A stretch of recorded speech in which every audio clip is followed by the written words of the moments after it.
மக்கள் நீதி மய்யம் தலைவர் கமல்ஹாசனுக்கு கொலை மிரட்டல் விடுத்த துணை நடிகர் ரவிச்சந்திரன் மீது நடவடிக்கை எடுக்குமாறு காவல் நிலையத்தில் புகார் அளிக்கப்பட்டுள்ளது. சமீபத்தில் நடிகர் சூர்யாவின் அகரம் பவுண்டேஷன் 15வது ஆண்டு நிறைவு விழா நடைபெற்றது. இந்த விழாவில் பங்கேற்ற கமல்ஹாசன் பேசிய கருத்துக்கு எதிர்ப்பு தெரிவித்து துணை நடிகர் ரவிச்சந்திரன் யூடியூப் சேனல் நேர்காணலில் கமல்ஹாசனுக்கு கொலை மிரட்டல் விடுத்தார். இதனையடுத்து மக்கள் நீதி மய்யத்தின் மாநில துணைத் தலைவர் மௌரியா மற்றும் இளைஞரணி மாநில செயலாளர் கவிஞர் ஸ்நேகன் ஆகியோர் ரவிச்சந்திரன் மீது நடவடிக்கை எடுக்குமாறு காவல் நிலையத்தில் புகார் அளித்தனர். என்ன கேட்டீங்கன்னா, இன்னைக்கு கல்வியை அனைத்து மக்களுக்கும் போய் தடுக்காம சில சக்திகள் இங்க தடுத்துக்கிட்டே இருக்கு.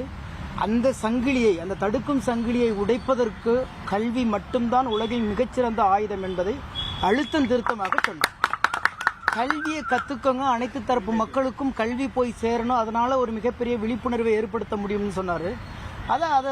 அந்த மொழியிலேயே அவங்க வெளிப்படுத்தியிருந்தா இது ஒரு பெரிய விவாதமாக வந்திருக்க போதில்லை.